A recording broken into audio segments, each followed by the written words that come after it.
Toujours dans le cadre de l'apprentissage à distance imposé par le confinement, les circonstances dont nous vivons, espérons qu'ils se termineront le plus tôt possible.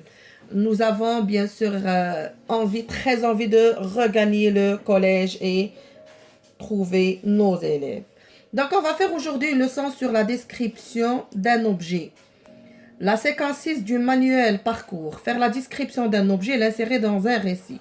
Donc avant de faire, bien sûr, de faire la description de n'importe quel objet, on doit savoir comment il est, quelle est sa couleur. Regardez par exemple les objets que nous avons sur l'image. Nous avons un portable, un téléphone portable. Nous avons une montre, une pomme, une clé, des ciseaux, un sac, un crayon. Regardez cette image, il contient plusieurs objets. Donc regardez s'il vous plaît d'abord leur forme. Est-ce qu'ils sont similaires? Est-ce qu'ils sont identiques? Donc il y a une différence. Donc avant de faire la description, qu'est-ce qu'on doit savoir? On doit bien sûr connaître l'objet. Donc on doit se poser la question, comment il est cet objet? Est-ce qu'il est petit? Est-ce qu'il est gros? Est-ce qu'il est large? Est-ce qu'il est étroit? Quelle est sa forme? Est-ce qu'il a une forme rectangulaire, carrée, ronde, ovale, losangique? Quelle est sa couleur? Donc, est-ce qu'il est rouge, bleu, vert? La matière avec laquelle il est produit? La matière de fabrication, est-ce qu'il est en acier, en fer, en métal, en carton, en plastique? Donc, c'est ce qu'on va savoir, bien sûr, dans notre cours.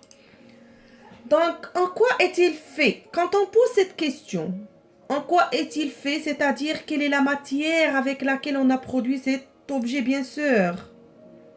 Donc, est-ce qu'il est en liège? Est-ce qu'il est en papier, en carton, en bois? Est-ce qu'il est en plastique, en fer? Il est fabriqué avec du métal, de l'acier, de l'or? Est-ce qu'il est fabriqué avec de la laine, en arsénique, en nylon, en lin? Donc, ce sont les différentes matières avec lesquelles on peut bien sûr produire des objets, pardon. Quant à la couleur, donc on peut trouver des objets avec différentes couleurs. Par exemple, on peut trouver un ballon bleu, un ballon bleu ciel, un bureau qui est comment? La couleur qui est marron. Donc les différentes couleurs, bien sûr, les objets diffèrent. La couleur des objets diffère d'un objet à l'autre. Donc quelle est la forme? Quand on parle de forme carrée, rectangulaire, ovale, donc ce sont des formes géométriques. On peut parler d'un ballon, par exemple, la forme d'un ballon, comment il est? Il est ronde, bien sûr, donc il a une forme qui est ronde. L'œuf, il a une forme qui est ovale. Un bureau, par exemple, triangulaire. La porte, par exemple, rectangulaire. Donc, plusieurs formes. Donc, regardez, j'ai bien sûr donné des exemples. La forme, c'est-à-dire le cercle, un carré, un triangle, un pentagone, un rectangle, un hexagone, une étoile, un losange, trapèze. Il y a plusieurs autres formes, bien sûr. Donc, à quoi sert l'objet? C'est-à-dire sa, bien sûr, fonction ou son utilité. Pourquoi on a fabriqué cet objet? Donc, quelle est l'utilité? À quoi sert cet objet? C'est un machin pour faire quoi? Par exemple, une machine à laver. Elle est utile pour quoi faire? Bien sûr, pour laver le linge.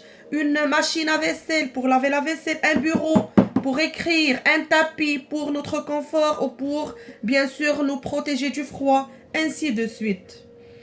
Donc, pour bien sûr décrire un objet, on doit se poser comment on va le décrire. On doit savoir sa taille. Quelle est la matière de fabrication? Elle est de quelle couleur? Pourquoi on l'utilise? Donc, pour décrire un objet, on doit savoir 4 choses. D'abord, la matière avec laquelle on l'a fabriqué, sa couleur,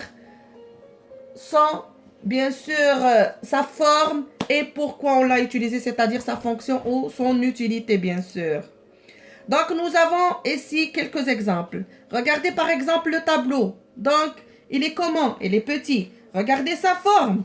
Il a une forme, on peut dire, carré, avec un, bien sûr, c'est quoi ça? C'est un triangle. Donc, la forme, qu'est-ce qu'on voit sur, par exemple, quelle est l'utilité de ce tableau? Pour orner, pour décorer la maison. Le bureau, il est haut, avec bien sûr des tiroirs, la couleur marron, la forme, elle est carrée, elle a 4 pieds. Donc, on l'utilise pour quoi? Pour écrire, pour poser bien sûr des choses. Ainsi de suite, le cahier, il est fabriqué en quoi? Bien sûr, il y a le papier. La couleur, elle est rouge. Elle est comment sa forme? Elle est épaisse, d'une forme rectangulaire.